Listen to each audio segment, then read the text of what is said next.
What is up, guys? It's your boy Andy Matrix, and you read that title correctly, my friends. Japan will not be a homogenous country by 2035. For the longest time, the Japanese they have been known to be a country that is very homogenous, and we're not very immigrant friendly.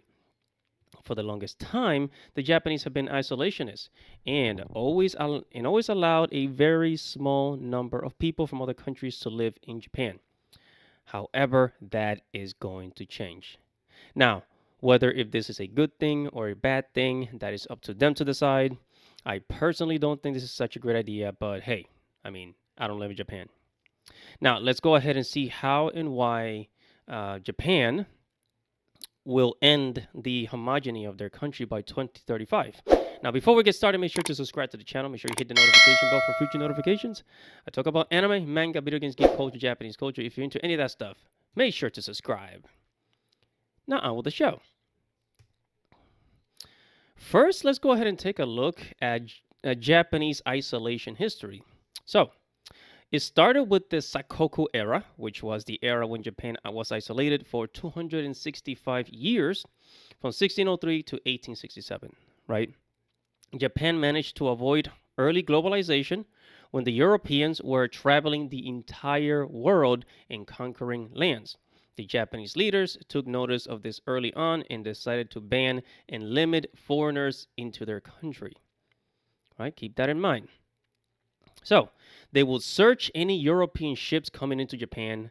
They will search it for Christians, for Catholic priests. If there were any Christian people there, they will send them right back, or worse, they would probably destroy them. Yeah. They would execute any Japanese who would have connections with foreigners. They would also not allow any Japanese people who left on ships to return home. They were really serious about this. They had each other and nothing else.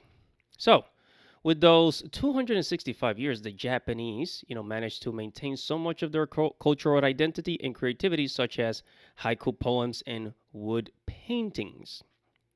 Okay, this was much needed since Japan was coming out of the Sengoku era, which had constant civil war. They were constantly fighting each other before the Sakoku isolation. Now, some say that the Japanese emperor isolated Japan to prevent Christianity from taking over the country. And if you look at a lot of their motivations and what they did to, the incoming ships to Japan, searching for Christians and Catholic priests, it looks like that is one of their main reasons for that. They didn't want the conquest of Christianity, and I guess they associated that religion with with Europeans, with Westerners, and they just didn't want to be part of it. As a result, they isolated.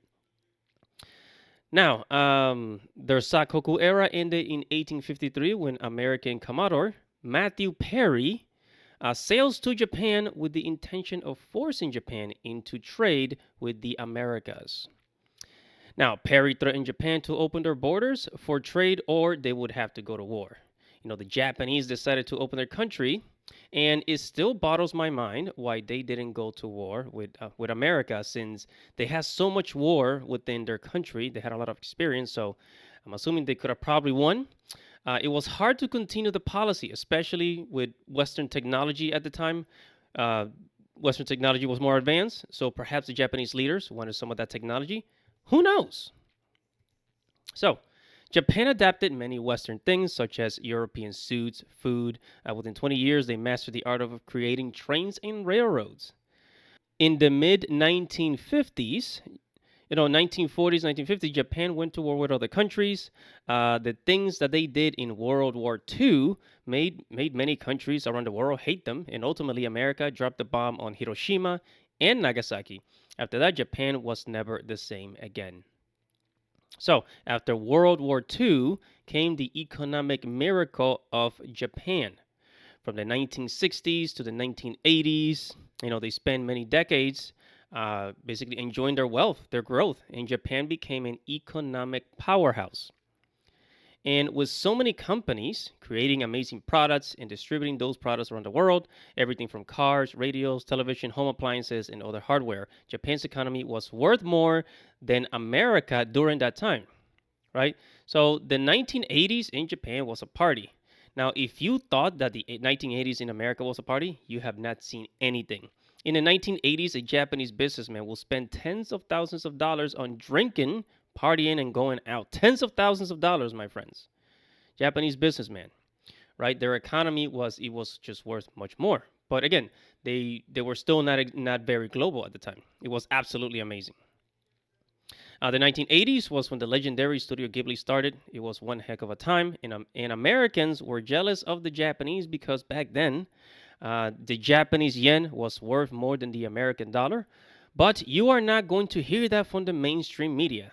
So, anyways, then came the banking crisis of the 1990s. Now, I'm not going to bore you with the details. I'm not a banking expert. However, to make the long story short, during the banking crisis, many people were afraid to take out loans to start a business. So there was an economic slowdown and people stopped spending. Interest rates were really high, and this caused an economic slowdown.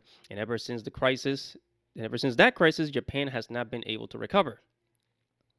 I recommend doing a little more research yourself because the banking system is complicated to understand, and I cannot just tell everything in this video. So, fast forward till now, the Japanese economy has been stagnating for a long time, about 30 years now. Their population began to drop. It's been dropping for the last decade or so. The population is aging, and without enough children, it is difficult to create a growing economy.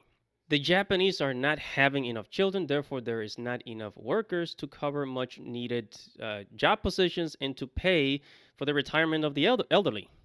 Shinzo Abe, a once prime minister of Japan, has advocated for more foreigners into Japan to make up for the lack of Japanese workers. Japanese leaders will make laws to bring in more foreign workers to Japan and do the jobs that other Japanese people don't want to do and are unable to do because of their age. Seems like every rich country in the world is doing the same thing, right? As the population of Japan shrinks and more foreigners enter the country, this will change the demographics. And as a result, Japan will no longer be a homogenous country, right? So as of right now, Japan is 98% Japanese and 2% foreign residents, right? 2% of the population that live there are originally from another country. So by 2035, the way things are going, foreigners in Japan will probably make up about 10% of the Japanese population or more, right? And there will be more mixed Japanese children, which they call hafu, right? Like half Japanese and half of another nationality.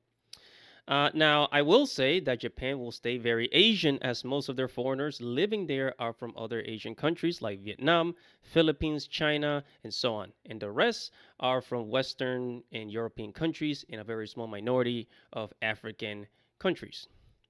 So, yeah, the people in Japan will still look very Asian for the most part.